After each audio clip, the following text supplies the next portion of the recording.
శ్రీధర్. నేను 7వ తరగతి చదువుతున్నాను. నేను తెలుగు 10వ లెసన్ సీతా ఇష్టాలు బుర్రకథ చెప్పబోతున్నాను. నేను కథకుడిని. నేను వంటకుడిని రాహుల్. నేను భగీరథ్. జయము జయము మన భారత మాతకు జయము దిగ్జయము. తందానా తందానా దేవతందనానా. చదువులనిచ్చు సరస్వతి తల్లి చల్లగా చూడమ్మా. తందానా తందానా దేవతందనానా. సిరులనిచ్చే శ్రీ మహాలక్ష్మి కరుణ రూపవమ్మ. తందానా తందానా దేవతందనానా. శత్రు వినాశము చేసేది దుర్గా జయము నీయమ్మ. తందానా తందానా దేవతందనానా. తరికిట జుంటరిత. అన్న ఈరోజు ఏ కథ చెప్పబోతున్నావు? ఏదో కాదురా, నల్ల మహారాజు కథ, పాండవుల కథ, కౌరవుల కథ, మరాఠీల కథ, రాముల కథ, లవకుశుల కథ, సీతమ్మ కష్టాలు. ఎందుకన్నా కథలన్నీ పాత కథలు అయిపోయినాయి కదా, కొత్త కథలు చెప్పారా? అదే ఏం రా, పాత అంటే రొట్టగా ఉందా? అయితే పాత గ్లాసులు, బిందెలు, వెండి పళ్ళాలు అన్ని బయట తీసి మరేస్తావా? ప్రతి ఒక్కరికి ఒక ఫ్యాషన్ అయిపోయింది. పాతలైతే కొత్త ఎక్కడిదిరా తిక్క సన్నాసి. కొత్త కొత్త నడుస్తున్నారే, కొత్త అంతా పాతలో నుంచే కదా పుట్టింది. అరే రేపు నేను ఏమన్నానని కరెంట్ తగ్గిన కాకి లెక్క అట్టడుస్తున్నావు. పాత అంటే రోత నేను అన్నానా? కాలం మారిన మనం ఇంకా పాతలోనే బతుకుతున్నామా? ఎలక్ట్రిక్ దీపాలు వద్దని ఆముదం దీపాలు పెట్టుకుంటున్నామా? బస్సులు రైలు కొత్తవని ఎడ్ల బండి మీదే ప్రయాణిస్తున్నామా? ఒరు తమ్ముడు, అనవసరంగా మీ ఇంట్లో కుట్లాడుకొని రసబస చేయకండి.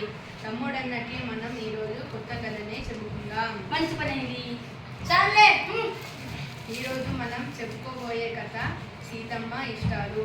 పేద ఇంటిలో పుట్టి పెరిగిన పైడి ఉమ్మ కథరా. తందానా తందానా దేవతందనానా. చదువు సందెలో పేరు పొందిన చక్కనమ్మ కథరా. తందానా తందానా దేవతందనానా. ఓటమి నెరగక పోరాడే ఒక వీరబాల కథరా. తందానా తందానా దేవతందనానా. 10 మందికి నీ ప్రేరణనిచ్చే వర్తమాన కథరా. తందానా తందానా దేవతందనానా. తరికిట జుంటరిత.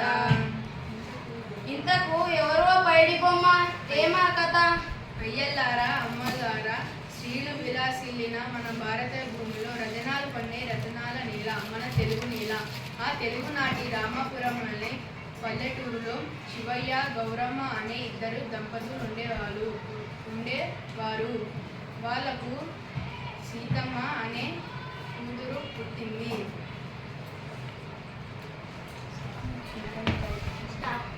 దంపతులకు కలిగిన తొలి సంతానమే సీత. సీతను బడికి పంపాలనుకుంటుండగానే మరో పిల్లవాడు పుట్టాడు. ఇక్కడితో సంతానాన్ని ఆపేద్దామా వద్దా అని వాళ్ళిద్దరూ మతన పడుతుండగానే మరో కూతురు పుట్టింది. ఆలస్యం అమృతం విషయం అంటే ఇదేనేమో. నువ్వు నోరు మూస్తావా ముయ్యవా? నీరు ఊసే కాలం పోయిందన్న మాట్లాడేవాడే తమ్ముడు, ప్రశ్నించేవాడే మంచివాడు. తరువాత కథ వినండి. ఇంత గడవని తల్లిదండ్రులకు పాటులెక్కువాయే. తందానా తందానా దేవతందనానా. పంటలు పండక పుట్టి నిండక కష్టమెక్కువాయే. తందానా తందానా దేవతందనానా.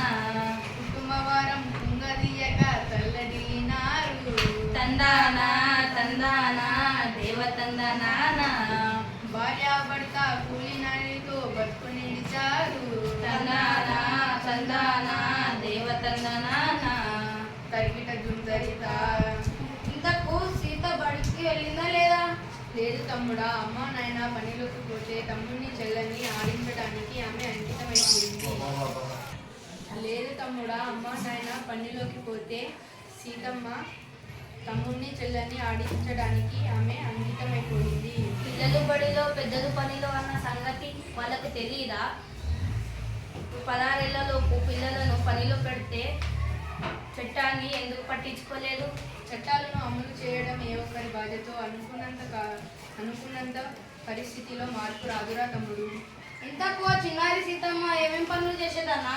ఇంటి పనులను చేసేరా. సై వంట పని నేర్చేరా. సై బీడీలెన్నో తాను చుట్టేరా. సై పత్తి చేలుకే పోయారా. సై కొవ్వొత్తుల బతుకాయరా. సై వినరా సోదర చదువు తల్లిని భిన్నగాత నిపుడు నీరు పేదగాత నిపుడు తందానా తందానా దేవతందానా తర్వాత ఏం జరిగిందన్న? ఇంకేం జరుగుతుంది? 4 రాళ్ళు సంపాదించిన తర్వాత ఆ రాళ్లతోనే ఆ పిల్లనెత్తిన నీళ్ళు పోసి పెళ్లి చేసుంటారు. నిజంగా అదే జరిగితే మన కథకు అర్థం లేదురా తమ్ముడు. ఆ ఊరికి శ్రావణి అనే కొత్త టీచర్ వచ్చింది. నీ పిచ్చి కానీ టీచర్లు చదువు చెప్తారు కానీ ఇవన్నీ పట్టించుకుంటారా? ఒకవేళ పట్టించుకున్న మార్పు సాధమవుతుందా? తప్పకుండా సాధ్యమవుతుంది. మా బడిలో టీచర్లు రోజు పాఠాలతో పాటు రకరకాల కథలు సుక్కులు కూడా చెప్తారు. ఆటలు ఆడిస్తారు, పాటలు పాడిస్తారు. బడి పిల్లలను తమ సొంత బిడ్డలాగా పట్టించుకుంటారు. అవును తమ్ముడు, శ్రావణి కూడా అటువంటి టీచరే. ఆమె ఆ ఊరికి రాగానే ముందుగా చేసిన పని బడి ఈడున్న పిల్లలు ఎవరెవరు బడికి వస్తారో రారో తెలుసుకొని గౌరమ్మ శివయ్య ఇంటికి కూడా వెళ్ళింది. అయితే అది గమనించిన గౌరమ్మ సీతను దాచిపెట్టి మా ఇంట్లో అటువంటి వారు ఎవరు లేరని చెప్పిందా? నువ్వు అతిగా ఊహించకు, అన్న చెప్పేది విను. రాజు ఊహించేది నిజమే. గౌరమ్మ సీతను దాచిపెట్టింది. అయ్యో, అయితే ఏమైంది? శ్రావణి టీచర్ వచ్చిన పని చెప్పకుండా శివయ్య గౌరమ్మ దంపతులకు మంచి మాటలు చెప్పింది. ఏమని? ఓ భారతీయుడా, ఓ బాలబాణుడా, వినవయ్యా వినుల విందుగా, తెలుసుకోవయ్యా చరితను ముందుగా. ఎన్నో జన్మల పుణ్యబలమిది మానవ జన్మము, అది మానవ జన్మము. అందులోన ఆడపిల్లలుగా పుట్టుట శ్రేష్టము. అవును, పుట్టుట శ్రేష్టము. సహనం, స్నేహము, ప్రేమ భావము ఆమె గొప్పతనము. ఆమె గొప్పతనము. అప్పుడే ఊరు దేశం అభ్యున్నత పొందు. అంతే, అభ్యున్నత పొందు. అట్టి బాలకాల నన్నచి పెట్టే అన్యాయమగవును. అంటే అన్యాయమగును. తరిగిట జుంతరిత. ఆడవాళ్ళు గొప్పవాళ్ళు, వాళ్ళని హంచిపెట్టడం మహాపాపం అంటున్నావు, బాగానే ఉంది. అటువంటి 4 పేర్లు చెప్పక. సరే వినండి. మరి ఆ శ్రావణి టీచర్ కూడా కొందరు ఆదర్శాల మహిళల గురించి ఇట్లా చెప్పింది. ఎలా?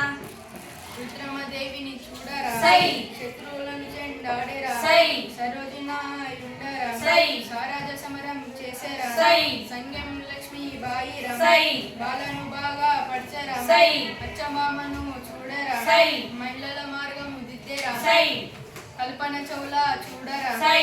అంతరిక్షమును ఎగిరేరా, సై. సునీత విలియం చూడరా, సై. పరిశోధనలెన్నో చేసేరా, సై. అన్ని రంగములు మహిళలు ఆదర్శంగా నిలిచారు. బలన్నాటి బలి తమ్ముడా, మేలు బలానోయ్ తందానా, తరికిట జుంతరిత. అన్న తర్వాత ఏమైందో నేను చెప్తా. ఆ మాటలన్నీ లోపల నుంచి వింటున్న సీతమ్మ బయటకు వచ్చి నేను చదువుకుంటా అని చెప్పింది. అవును తమ్ముడు, అంతేకాదు టీచర్ మాటలతో ప్రభావితులైన శివయ్య దంపతులు బిడ్డను చదివించడమే మంచిదన్న సంగతి అర్థం చేసుకొని సీతను టీచర్ వెంటే పంపించారు. అంతేలేండి, అందరూ మా చిన్నలా ఉంటారా? అంటే నువ్వు రాజు కంటే గొప్పవాడివి. ఈ కథ కానీ నీ సంగతి చెప్తా. సరే, మీరు తర్వాత కొట్టుకోవచ్చు, ముందు కథ వినండి. సీత ఎట్లా చదువుకున్నదయ్యా అంటే అక్షరమాల నేర్చేరా, సై. తెలుగును చక్కగా చదివేరా, సై. ఎక్కాలెన్నో చేసేరా, సై. లెక్కలు చక్కగా చేసేరా, సై. పరిసరాల విజ్ఞానం సై. పక్కగా గ్రహించేరా, సై.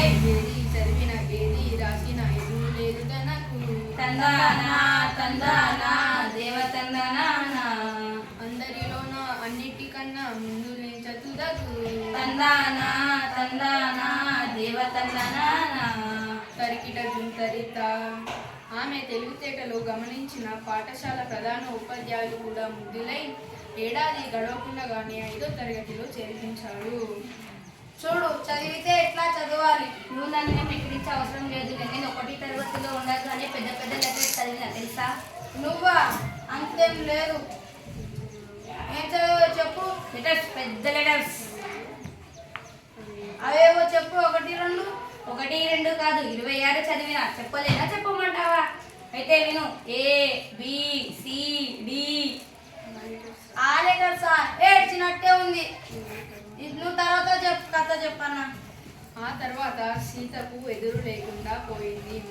7వ తరగతి కూడా పూర్తి చేసి సరిగ్గా అదే సమయంలో శ్రావణి టీచర్ ప్రమోషన్ మీద బదిలై వేరే ఊరికి వెళ్ళింది. అయ్యో, అయితే సీత చదువు ఆగిపోయింది అన్న.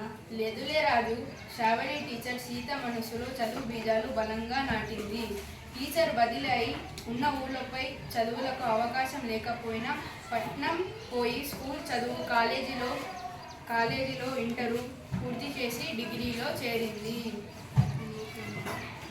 ఇంజనీరింగ్లో సీట్ దొరకలేదా అన్న? ఏదో చదువుకొని డబ్బులు సంపాదించి తను మాత్రం హాయిగా ఉండాలనుకోలేదు. సీత తను చదువుకొని తన లాంటి పిల్లలను బాగుపరచాలని, కలెక్టర్ గాను నాయకురాలు గాను ఈ సమాజానికి సేవ చేయాలని గట్టిగా నిర్ణయించుకుంది. డిగ్రీ చదివి పోటీ పరీక్షలలో విజయం సాధించి మండలం అభివృద్ధిగా ఎంపికయింది. ఓహో, చాలా బాగుంది. తర్వాత కథ చెప్పనా? తర్వాత ఏముందిరా తమ్ముడు, పిల్లలు చదువు కోసం స్త్రీలకు మేలు చేసేందుకోసం నిరంతరం కృషి చేస్తున్నప్పుడు మన సీతక్క. అవునా?